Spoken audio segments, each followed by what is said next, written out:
Salut! Aujourd'hui, j'aimerais vous partager un témoignage, c'est celui de Christelle. Elle est thérapeute et psychothérapeute et elle en connaît long comme le bras sur le développement personnel. C'est marrant parce que je l'ai connue lors d'une réunion entre praticiens et je lui ai parlé de l'EFT.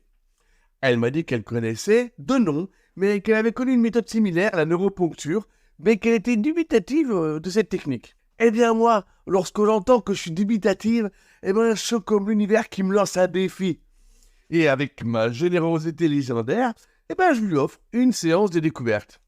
Et comme à chaque fois, si à la fin, la personne elle ressent des effets bénéfiques sur son blocage, alors elle me règle la séance, sinon, c'est moi qui régale. C'est génial cette solution, parce que la personne, elle prend aucun risque, elle peut essayer, et en plus, ça peut lui faire que du bien. Et ça, c'est trop top. Donc, je propose à Christelle un rendez-vous via un lien Zoom, et on se retrouve à l'heure dite pour cette séance.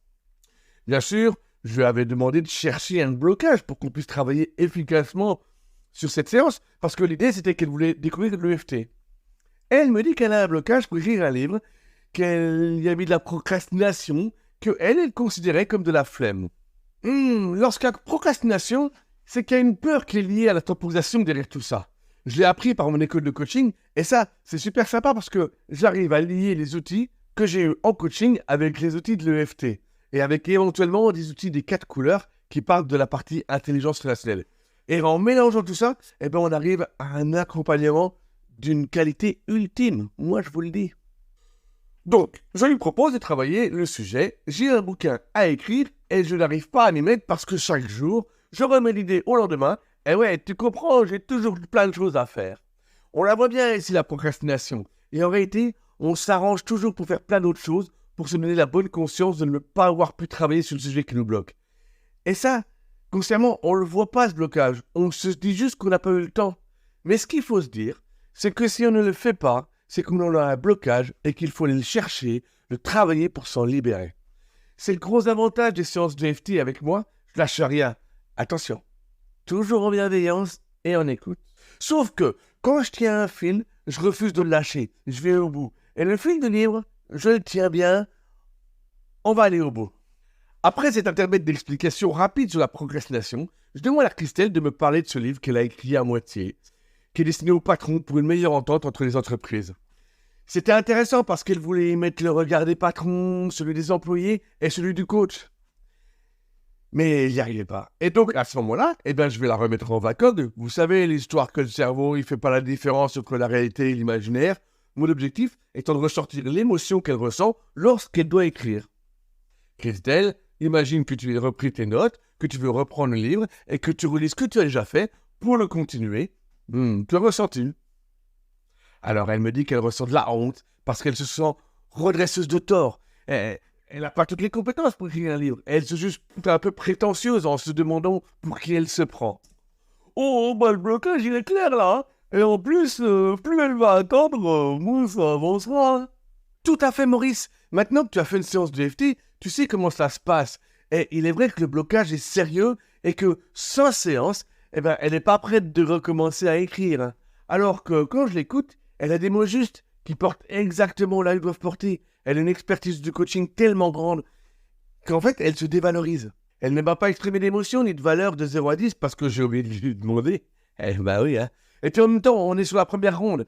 Et je prends toujours cette ronde pour rappeler s'il le faut les points et commencer à mettre son ego en sourdine en activant la partie parasympathique de son corps. On tape, on boit un coup, et je laisse respirer et je refuse de reprendre la parole, sauf pour lui dire « Comment te sens-tu ?»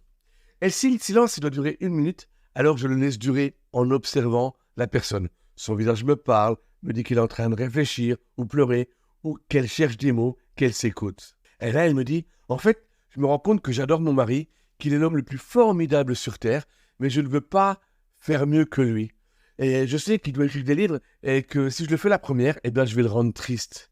Et je demande pourquoi.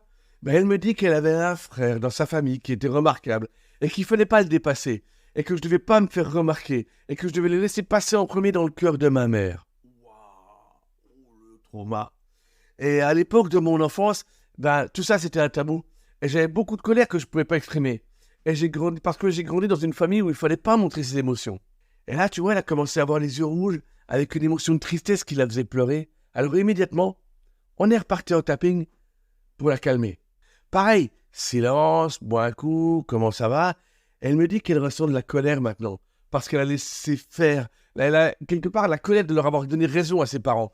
Et puis en même temps, cette colère, ça lui a permis de s'indépendantiser, parce que c'est pas facile à dire, d'être qui elle est aujourd'hui. Elle ressentait une colère à 8 et nous avons rapidement débuté une ronde, parce que j'aime pas laisser une personne avec une amygdale qui se fait hurler dessus par l'hippocampe.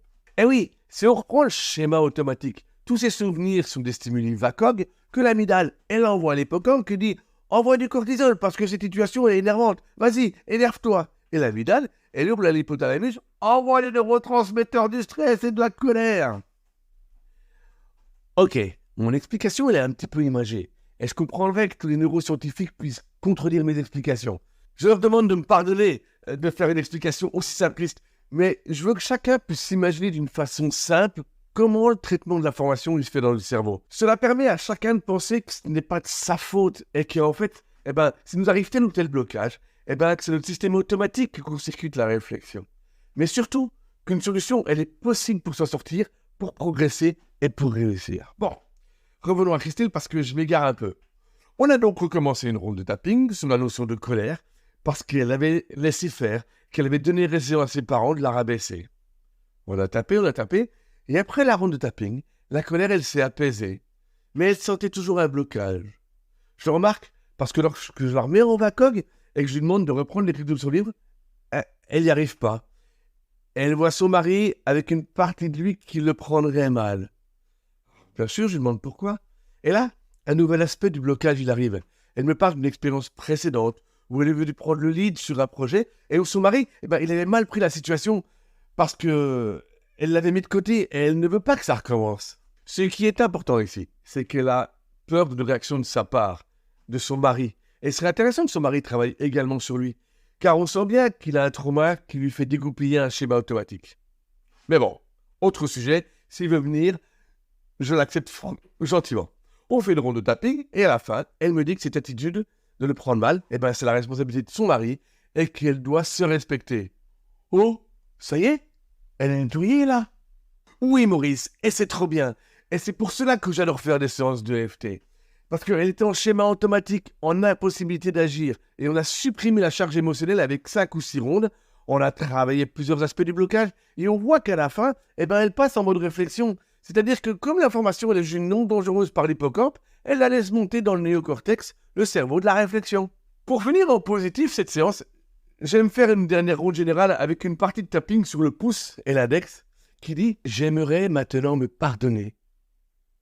Parce que si j'avais su faire, ou si j'avais pu faire différemment, il est évident que je l'aurais fait. » Et je trouve que cette phrase, elle est super puissante. Enfin, je trouve, parce que elle dit que quoi qu'on fasse dans la vie, et malgré toutes les difficultés qu'on peut avoir au quotidien, on fait de notre mieux. Et ça, pour moi, c'est ultra valorisant. Il est évident que je l'aurais fait. Vous le savez peut-être, je suis coach également, et j'ai une compétence très intéressante, parce que après le nettoyage, on passe en mode coaching de performance, et je lui demande de se projeter sur un plan d'action ambitieux et réaliste pour l'écriture de son livre. Les autres séances qui ont eu lieu ensuite, elles ont été centrées sur ce plan d'action. À votre disposition, et que tous les sceptiques qui sont constructifs me contactent. Je laisse dans mon planning des créneaux de découverte d'1 heure, où le paiement de la séance se fait à la fin, seulement en cas de satisfaction. Une dernière chose, si vous avez des sujets que vous aimeriez voir traités, dites-les moi, écrivez-moi, je ferai une vidéo avec plaisir. À bientôt!